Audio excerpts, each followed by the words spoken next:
Um, it's wonderful to be setting up before you all get here, about 9:15, 9:30.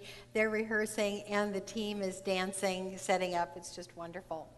So good morning, everybody. I am your minister, Karyl Huntley, and I want to welcome everyone here, and especially I'd like to welcome people who are here for the first time or back after a long time.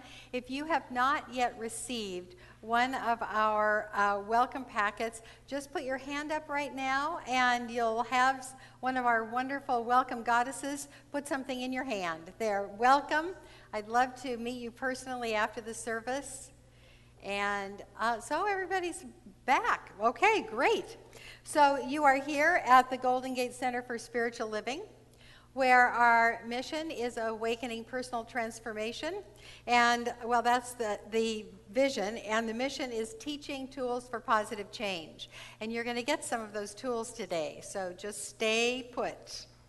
We are working through our annual, this is a year-long global vision that is being used by many, many centers for spiritual living worldwide.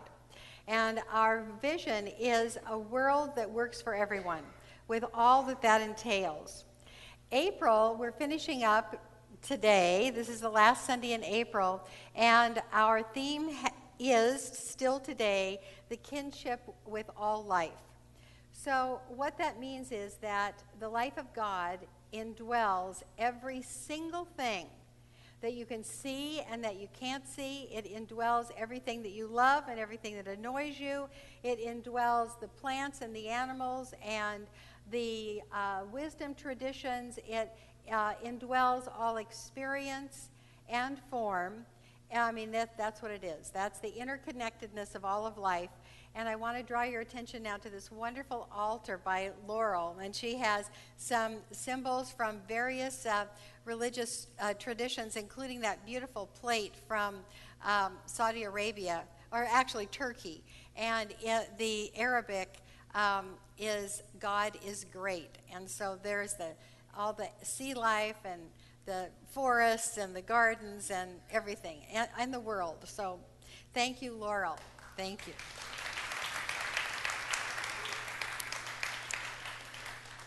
So my topic to end this month is this: the interconnectedness is all good, no exceptions. So I want to review with you the story. I won't tell it in as much detail as I did a couple of weeks ago about Indra's net. But it is a theme from the Hindu wisdom tradition.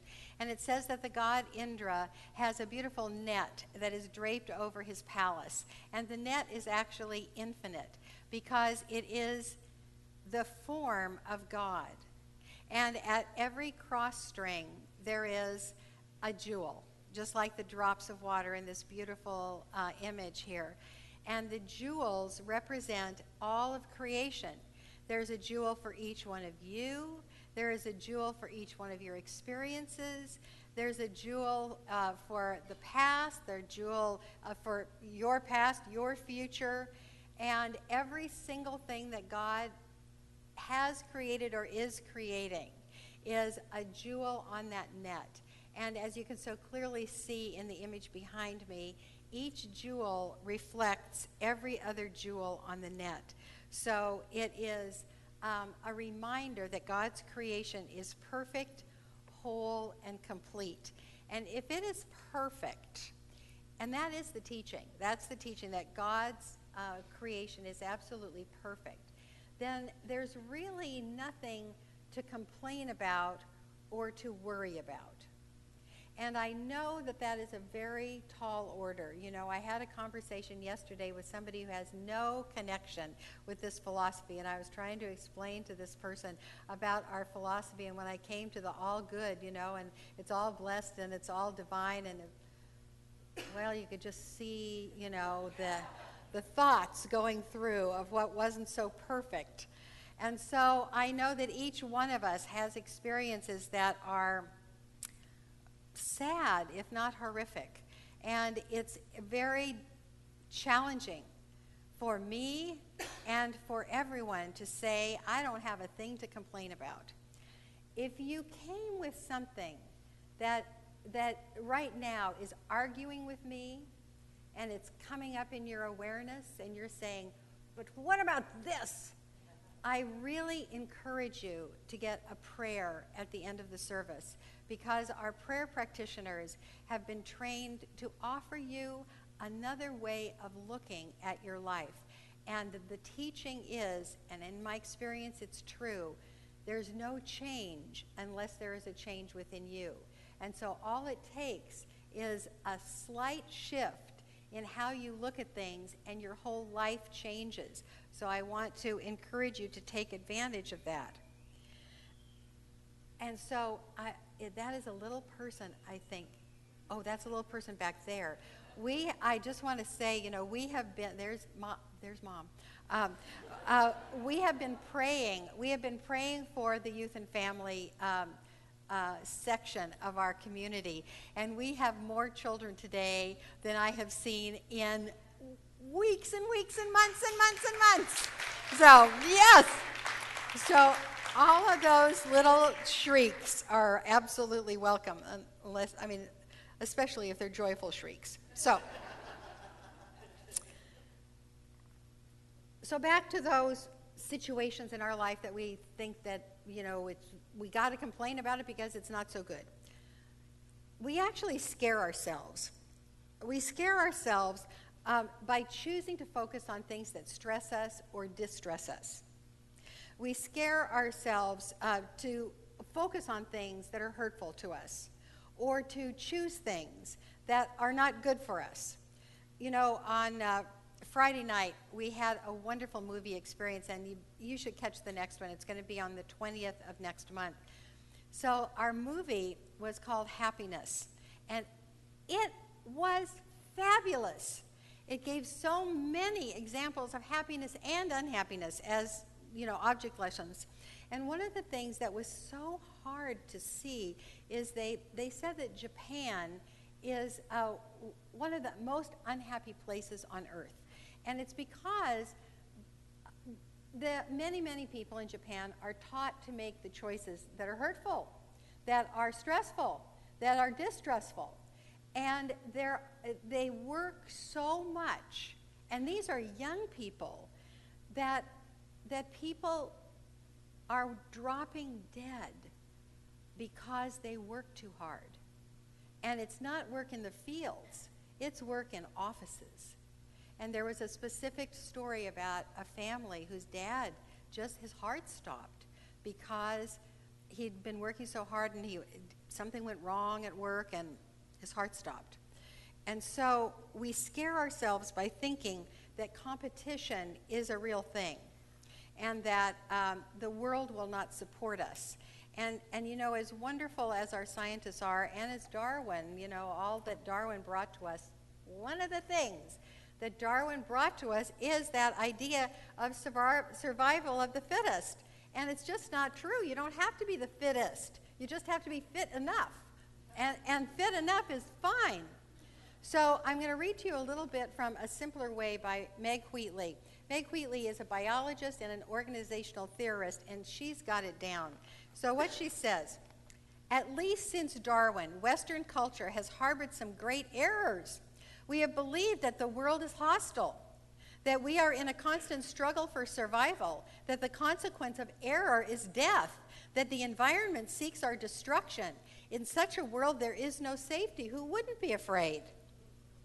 Species appeared by chance. Individuals that stumbled on a lucky genetic error survived. The environment loomed over every living thing, ready to challenge, ready to destroy. It was an awesome responsibility life faced. Get it right or die. That is the extension of Darwin's theory. But what she shows in scientific-based research is this is what the world is like. Everything is in a constant process of discovery and creating. Life uses messes to get to well-ordered solutions. I love that one. Life is intent on finding what works, not what's right. Life creates more possibilities as it engages with opportunities.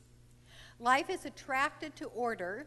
Life organizes around identity, and lastly, everything participates in the creation and evolution of its neighbors. So what this says, and what the happiness movie said, is that it is natural for us to cooperate. That's what humans do when we're together. We naturally cooperate. It is unnatural to compete. And what we experience when we cooperate, which is our natural state, is that life is, as Meg Wheatley says, it's friendly, it's playful, it's naturally ordered, it's connected, and it is in favor of its creation. Life loves us. Don't be scared. So, in honor of the Queen's 90th birthday, when you are stressed or defended, relax. Keep calm. And know these things: support, healing, guidance, and self-awareness. That's what life brings us, and that's what the rest of the talk is about. So first of all, we are connected to all that we need for our success. Remember those 4 things, but I'll review them. This one's about support. Support, healing, guidance, and self-awareness.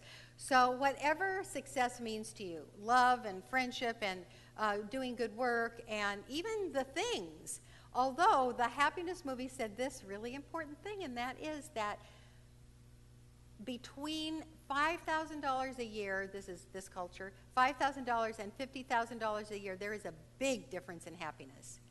But between $50,000 a year and $500,000 a year, there is not much difference in happiness. So once we hit subsistence level, then we can be as happy as we want. So we are connected to all that we need for our success, however we want to spend our life. That life that we envision is available with the qualities that we have named, just like in Janet's beautiful prayer. All those qualities are always available to us because life and the interconnectedness of life and God support us. That's what that's about. So the way you do that is to keep thinking about what you love and stop thinking about what you're worried about. Because God responds to create that which our mental pictures give the creative law. So next, we are connected to all that troubles us. And even things that we would rather not be connected to, and this is why the title of this talk is so important, that interconnectedness is all good, no exceptions, because even being connected to things that we don't like, and people, you know, we look on the news and I'm not that, I'm not that, I'm not that. However, the theoretical physicist David Bohm has this to say: I believe in the absolute oneness of God, and therefore humanity. Though we have many bodies, we have but one soul.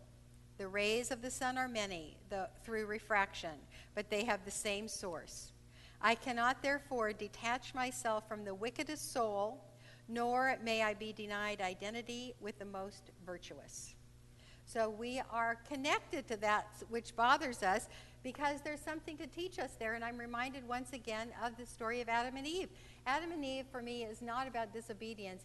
It is about what has to happen in order for us to grow. If you think about it, left in the Garden of Eden where we could sit under a banana tree and have a banana fall in our face when we're hungry, what in the world would have happened to humanity? Not much. Not really, not much. We seem to take prodding in order to grow. So, for example, in my life, I would not know the magic of apology if I had not had to make so many of them in my life. And I'm talking about just flat out, I am sorry, I am sorry, I am sorry. Not, I did the best I could, not, I'm sorry, but you did this and so blah, no, just, I'm sorry. My life would not be as sweet as it is if I had not had cancer and been scared that I was going to exit early. Every day is sweet. because of that prodding, of that I was connected to that I did not want. So if we pay attention when we're troubled and ask things like, what is my part and what healing wants to take place here, then what we find is that what we are connected to that troubles us brings our healing. Next, we are connected to that which moves us. And this is an example about guidance to give, what we have to give. So I remember a number of years ago when Lynn Twist was our speaker. We had a speaking event, and backstage she was talking to Lynn Twist of Pachamama Alliance that is working to save the rainforest. So she was saying to me, this was years ago, and she said, you know, I was told that I would be a good life coach. This is before every second person was not a life coach in Marin. And she said, you know, I could make lots and lots and lots of money being a life coach. I believe that's true. And if I did that, if I made so much money, think how much more I would have to give to save the rainforest. That's exactly where her mind went. I have here your Facebook lesson from this week. I always bring you a Facebook lesson. This is about an Indian-American billionaire, Manjav Bhargava. His net worth is estimated at around $4 billion, which possibly makes him the richest Indian in America at the moment. And he's decided that he wants to spend his fortune to try and fix the world's biggest problems, primarily depleting energy resources. Bhargava claims to have developed a stationary bike that would power millions of homes that lack electricity worldwide. He plans to start distribution in India early next year. Bhargava claims that he'll ship 10,000 of his free electric battery-equipped bikes and explains that with just 1 hour of pedaling, they'll each keep lights and basic appliances on for a home for an entire day.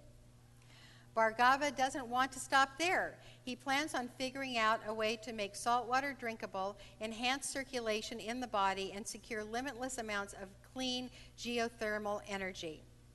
And he's so adorable. He says, I'm a scientist. I'm not very cool. And the comments are, yeah, you're pretty cool. So this is the Facebook lesson of the week, the billionaire that wants to save the world.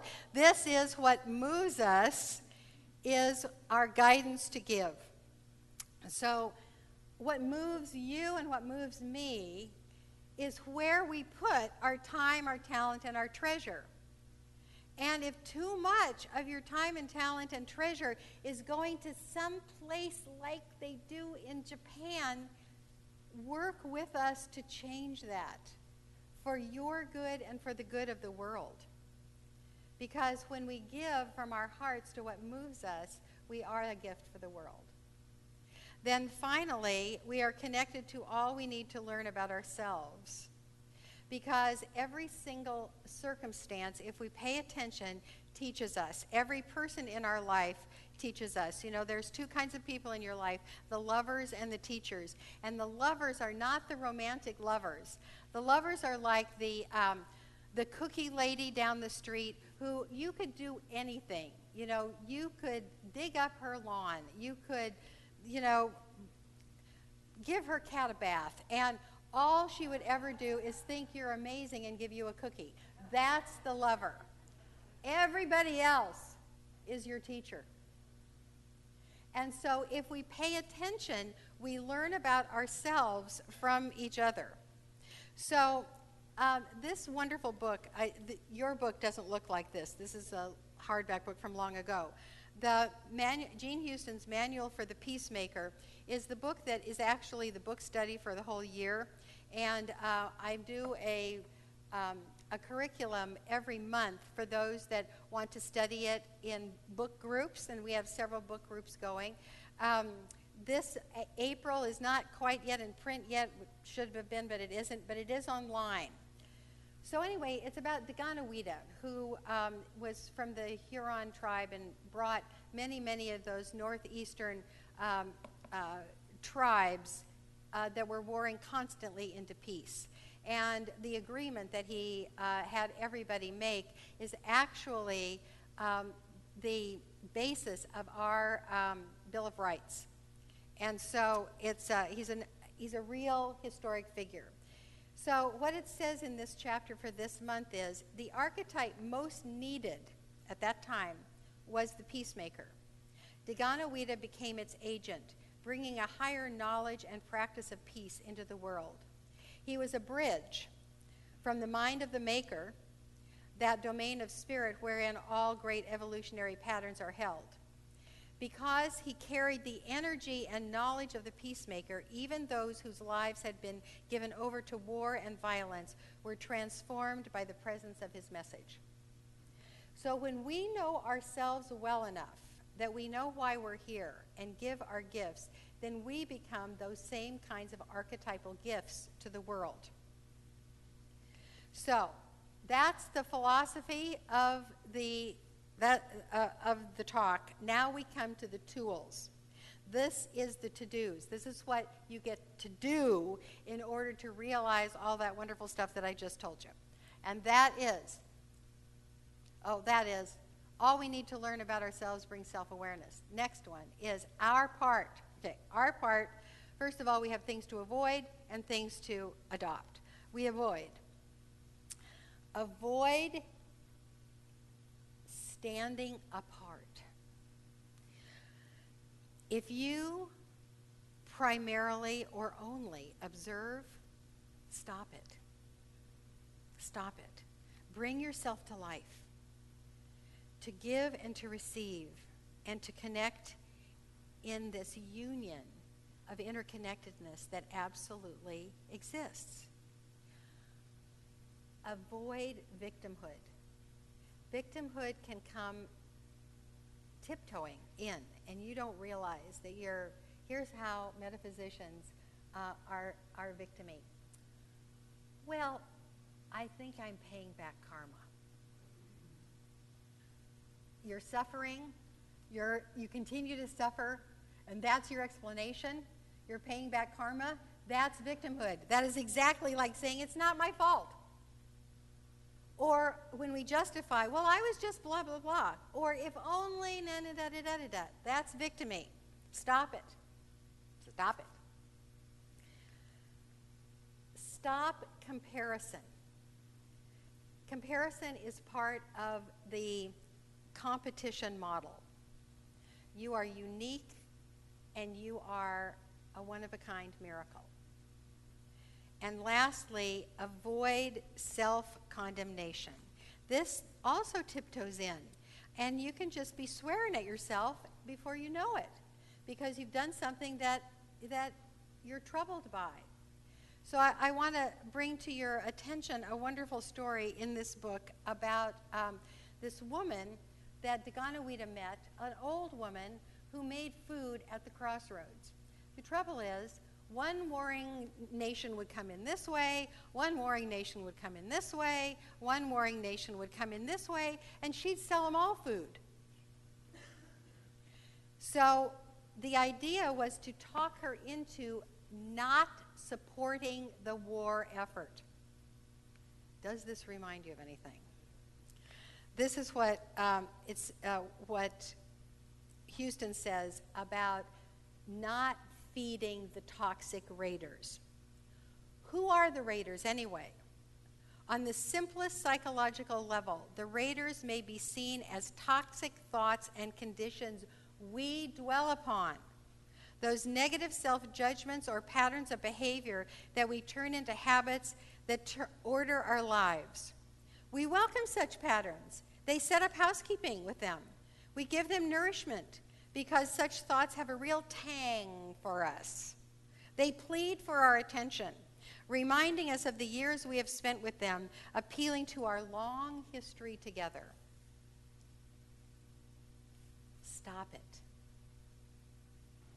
So that is what you avoid, and these next things are what you get to enjoy instead, and they correspond to each other. First of all, enjoy partnership rather than standing apart. Working together. You know, this community works in part because we have such fun teams. We're going to have a prosperity team meeting after service today. The Sunday teams meet ahead of time, and we all pray together. We have fun together. We dance to Bodhi's music together. It's fabulous. We are in partnership, and this community would not survive without the partnership of the teams and with each other. And you won't, because partnership mirrors the truth of life, the interconnectedness. Nobody stands apart. There's not one of those jewels that's hanging out without a string going through it. Next, responsibility instead of victimhood. Responsibility is the precursor to freedom. When we take responsibility for every single thing in our life, we are free to make the next choice. And otherwise, in victimhood, we have no choices. In victimhood, we just sit with our misery and tell the story of why it's our karma or why it's not our fault. Once we take responsibility for that, that is the precursor to freedom. We are then free. And so instead of comparison, this is great. I love this. The inspiration because of others. So get this. If somebody else has something that you think you want and your natural response is jealousy, jealousy harkens back to victimhood. If somebody else has something you want, you know what that does? That proves it's available. And if it's available to somebody, it's available to you. Because the law does not play favorites. It offers the same blessing to everybody. And finally, instead of self-condemnation, realizing your own miracle nature. You are a jewel on the net. And if you were absent from the net, then you would not be there to reflect all the other jewels. And all the other jewels could not see you. And the net would be finite and not infinite. You are responsible for the integrity of the structure of the universe. You are responsible for the integrity of the structure of the universe. Without you, the universe would fall apart. That's how essential each one of us is.